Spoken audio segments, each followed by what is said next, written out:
Hello and welcome back to the Ideal Nutrition Podcast. My name is Aidan Leah and I'm here with my co-host Leah Heigl, and this is episode 53. And today we're going to be talking about multivitamins and, I don't know, whether you should take them. So we're just going to cover a bit of background, whether you should take them, whether you should not take them, what would be the pros, what would be the cons, and all of those kinds of things. I think the pro that always comes up for me is that a multivitamin can cover a lot of different gaps. So if there's not a specific thing when I'm working with someone like, their iron intake is low, or like a specific thing where you want to do it just individually, you go, for whatever reason, this person can't meet their requirements as a whole, so they've got a lot of nutrient gaps to fill, a multivitamin may actually be appropriate for them. Like, we know that the average person has about 33% of their calories coming from like discretionary foods, so like processed, not super nutritious stuff. So what if you're like kind of below average in your dietary intake for whatever reason? Think about like maybe low socioeconomic, can't really afford a lot of healthy foods could be one. You might have a lot of gaps that could be easily filled by a multivitamin, and that may benefit you. There's also other situations like picky eaters, people with like food aversions or allergies, a range of intolerances, disordered eating maybe, when you're in a large calorie deficit. That could be a reason to take a multivitamin. And then even like bariatric surgery, particularly in that first 12 months post-surgery where their intake is relatively limited, a multivitamin is going to be pretty helpful there as well. So there's a lot of reasons why you might want to take a multivitamin, because it just does generally fill all these random gaps that might be there. Yeah, and all of that makes sense. And doubling down on, like, I guess two of those things there, the large calorie deficit thing and the 33% of calories coming from discretionary food, junk food, whatever you'd want to call it. There was one person I was listening to who made a pretty solid argument as to why multivitamin is more likely to be beneficial during a calorie deficit.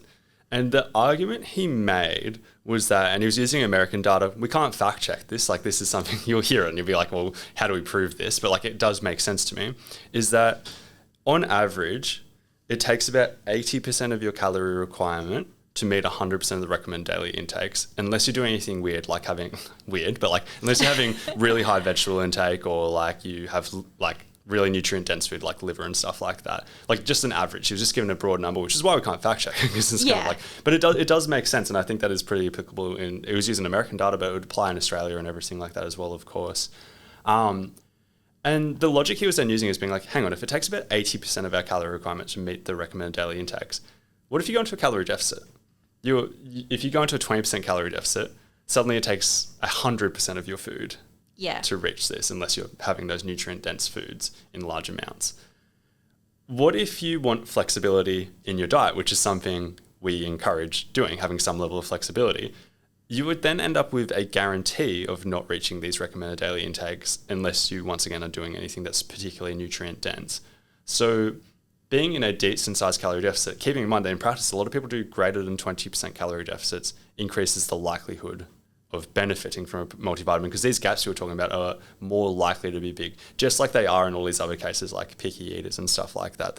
It covers a lot of gaps. Yeah, and talking about calorie deficits I personally recommend multivitamins to a lot of my clients in a calorie deficit for that exact reason. So it is part of my common practice, and I think it makes a lot of sense, just how you described it. Yeah, for sure. And then leading into, I suppose, the opposite, like reasons not to take a multivitamin. Like, should everybody take a multivitamin if that's the case, just to cover gaps?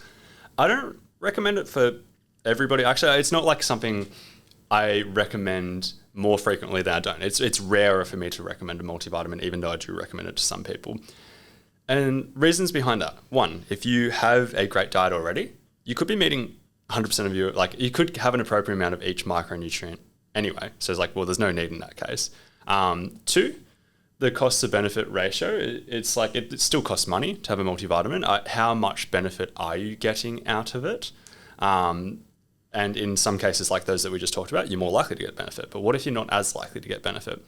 The next one is the potential for excessive supplementation of any individual nutrient.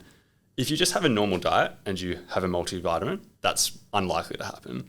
But if you take a lot of supplements you could end up accidentally overdoing it. Like if you're taking something like for any particular reason, in addition to a multivitamin that already has that, you could have a higher than ideal intake of those nutrients. Then other stuff, nutrient interactions, it's a bit of an inherent flaw in multivitamins. It's fine, but it's something worth being aware of, is that nutrients compete for absorption. So like even though it covers gaps, it can't have enough of everything. So an example of that is iron and calcium. They compete for absorption. So if you look on the back of a multivitamin, and like just for context, if you like look at the recommended daily intake for calcium and it's like 1,000, look on the back of a multivitamin and it's almost always under 100. Because if they made it high calcium, it would reduce the effectiveness because then you'd absorb less iron, magnesium, zinc, and all these other nutrients that compete for absorption.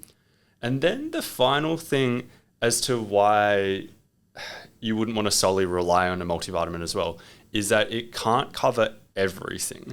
There's so many things in food, like this whole food matrix and everything that everybody talks about. One example of this is that there's 8,000 different types of polyphenols. Like that's like an estimate kind of thing, a rounded number. But in a man-made product, we can't include everything that's naturally in food. Like I'm not one of those people who's like, nature like naturally made it perfect. But I am somebody who is pointing out that's like very clearly like we can only have so many ingredients in something. We can't cover every single thing. So yeah, not everything can be included. And I think something from a multivitamin perspective in terms of reasons, I guess not to take it, but is that people that have the mindset of I'm taking a multivitamin so I don't have to eat these particular kinds of nutritious foods, like whether it's conscious or subconscious, I think that is a downside to taking a multivitamin, or can be, in that maybe you're less likely to eat vegetables for dinner because you're like, I had my multivitamin, when we know that it can't cover 100% of that stuff you're going to be getting from food. Yeah, and I guess that's like the tail end of what I was talking about there. That's like exactly what I meant. Like the last stuff I was talking about is not a reason to not take a multivitamin, but if you're using it to cover gaps in your diet that you would have covered if you hadn't had a multivitamin, that makes sense. One study that I found really interesting that you brought up a few months ago was this study where they actually found that people that were taking vitamin and mineral supplementation actually had increased mortality. We just want to talk about this because it's a bit of an off-the-wall finding, like it's a bit random, but it was the Iowa Women's Health Study, and it included almost 40,000 women over 55 years old, and they kind of found this link, between like vitamin and mineral supplementation and increased mortality risk. The issue with this study, because I just find it interesting, but the issue with this study is that it was based on a food frequency questionnaire, and they basically were like to people, what are you eating and what supplements are you taking? So it wasn't like a controlled study where they did this. So there could be a lot of confounding factors that add on, like maybe people that are taking these supplements are, like we said, less likely to eat fruits and vegetables. Maybe they're more likely to do other things like eat more processed foods in place of more nutritious foods. But I just think it's a very interesting finding because it's not what you would think would be found from a study like that. Yeah, and on that study in particular, because like that was the first study that I'd seen on that topic, and I headline read when I first heard of it, obviously, and I was like, that's interesting. That's like an interesting finding. Because I think most people would automatically assume that would actually, if it was going to have any effect on longevity, it would improve longevity, not reduce it. In that study in particular, another point that was interesting, in terms of people analysing it and talking about why could this have been the case. The point that they made out with this whole food frequency questionnaire is that people are probably more likely to be sick to start off with and then start taking a multivitamin because they're sick and they're like, I need to start looking after my health or whatever. And it even just that one variable out of all these hundreds of variables, it could be like, were they just measuring who was sicker to start off with? There's so many factors, but that is once again, an issue with food frequency questionnaires. Yeah. Versus a controlled form where it's let's get 50% of them to not take a multivitamin and let's get 50% to take a multivitamin and then see what happens. There's the self-selection kind of thing. That's a bit of an issue. Totally. I think that the better thing to look at is probably like a review of multiple papers, obviously, that's always going to be a better thing to look at. So there is a review from 2019 that covered 277 different studies on this particular topic. And they found that vitamin and mineral supplementation wasn't really linked with reduced mortality, but it wasn't increased mortality either. So there was just kind of this neutral effect. Yeah.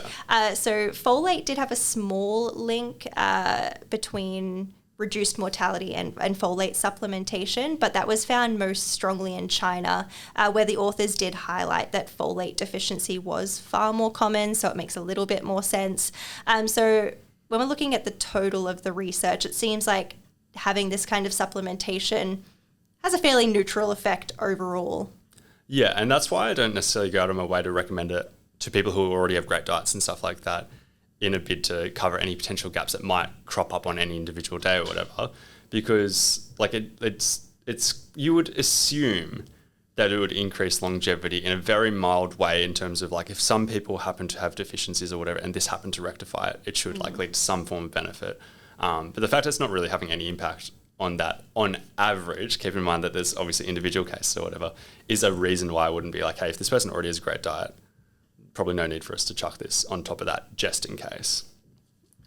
So an alternative approach that I personally do take more frequently with my clients outside of specific cases where there's heaps of inadequacies in their diet is supplementing each thing individually.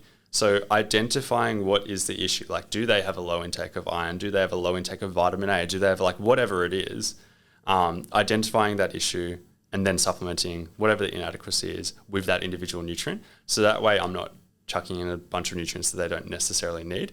The downside of this is very obvious though. It's easy for me to identify this, but it's hard for an individual. So a way that I try to relate to this is sometimes I see exercise stuff on Instagram and coaches will be yeah, just strengthen what's weak. It's obvious. I'm how do I know what's weak? What's the criteria? How do I know that? Yeah. And I'm I just want to hire this coach now. So it's easy for me to say that, but that's where I can look at it from another perspective and being well, that's the appeal of a multivitamin. You don't have to identify what do you specifically need. Even though it's something that I would personally prefer to cover the individual thing, it's also hard to identify that without knowing everything. Yeah, I totally understand why people are oh, I'm a bit lacking in energy or whatever. I'm just going to go get a multivitamin. Because where do you even start with identifying? So I get it. I get it. Yeah, for sure. In terms of a practical takeaway from today is that a multivitamin can be great in a lot of situations where there may be quite a few gaps in your diet, and a multivitamin is probably not going to fix all of them and replace all of them, but it could be useful, when there's going to be so many gaps. On the flip side of that, it could just be a way to kind of waste your money if you already have a really nutritious diet, which is your prerogative at the end of the day. It is what it is. But there is a small risk that, especially if you're taking multiple supplements, that there may be a slight risk of having too much of certain vitamins and minerals, which could be to your detriment. So something to think about. This has been episode 53 of the Ideal Nutrition Podcast. Thank you to everybody who's listened.